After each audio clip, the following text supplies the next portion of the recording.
Puedes saber de qué va esto, ¿no?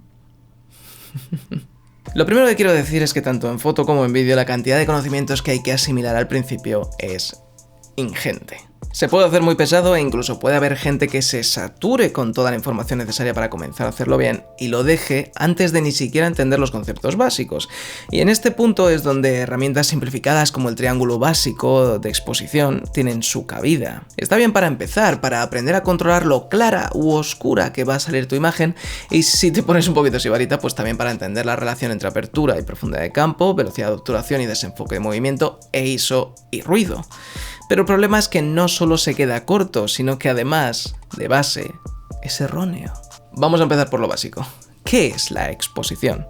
La cantidad de luz que impacta en un material fotosensible, en nuestro caso, el sensor. ¿Y qué cosas afectan a la cantidad de luz que impacta en él? Lo primero, cuánta luz hay en la escena. No es lo mismo grabar en la calle al mediodía que hacerlo en la noche a la luz de una vela. Así que el primer factor es la luminancia de la escena, o de cuánta luz disponemos.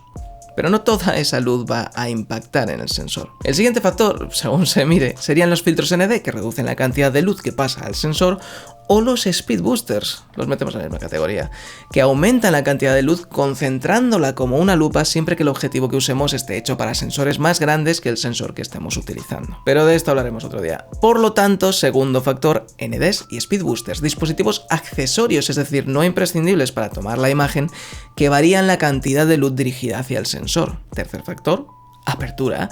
La luz pasa por el objetivo y dentro de él se encuentra el diafragma o iris, una estructura formada por varias palas que abren o cierran la cavidad interna del objetivo dejando pasar más o menos luz.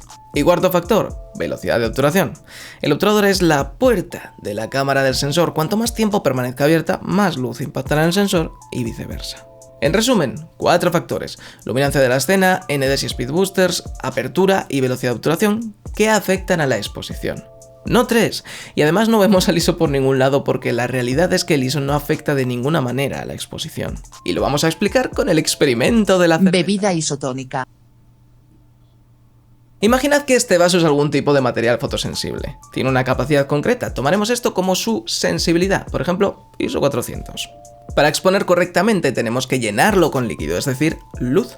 Podemos controlar la cantidad de luz cerrando el diafragma si es demasiada o alargando el tiempo de exposición si nos quedamos cortos, por ejemplo, pero al final conseguimos una exposición adecuada, es decir, llenamos el vaso. Pero si cambiamos de recipiente, la cosa cambia. Este vaso es más grande, por lo que la cantidad de líquido necesario para llenarlo es superior. Digamos que es un soporte menos sensible, por ejemplo, ISO 100. Si tenemos la misma cantidad de luz en la escena y mantenemos todos los parámetros que afectan a la exposición, no llegamos. La imagen queda subexpuesta. Y es en este momento cuando nos damos cuenta de que no podemos variar ninguno de ellos porque romperíamos la regla de 280 grados, o porque no queremos variar la profundidad de campo, o yo qué sé. ¿Qué hacemos? Tirar de ISO. Y sí, el ISO no añade mágicamente luz. Es un proceso que tiene lugar después de que el sensor haya sido expuesto y afecta a nuestra imagen de varias maneras distintas, aunque la mayoría de vosotros estéis pensando solo en el ruido. Pero eso lo dejamos para un vídeo concreto, porque el tema tiene eso aquel. Por ahora, quedaros con que el ISO no modifica la sensibilidad del sensor. Esta es una definida en el proceso de fabricación y cualquier modificación de la señal para aumentar la exposición de manera artificial va a afectar a la imagen, tanto en color como en sabor. La moraleja es, exponed bien. En vídeo lo tenemos bastante difícil. La velocidad de obturación suele fijarse a 180 grados casi siempre. La apertura permite controlar la profundidad de campo, así que suele tener poco o nulo margen de maniobra si queremos un look concreto. Los filtros ND solo nos sirven si nos sobra una barbaridad de luz, cosa no tan habitual. Y los speed boosters son también muy situacionales, dependen del sensor que usemos y modifican el ángulo de visión, así que también dependen de que encajen con nuestro estilo. Solo nos queda la luminancia de la escena y aquí es donde nos damos cuenta de por qué en las grandes producciones siempre iluminan mucho más de lo necesario. Siempre puedes disminuir la exposición con un filtro ND, pero no siempre puedes aumentarla, así que para exponer bien, iluminad bien. Y hasta aquí, un besito y hasta el próximo vídeo.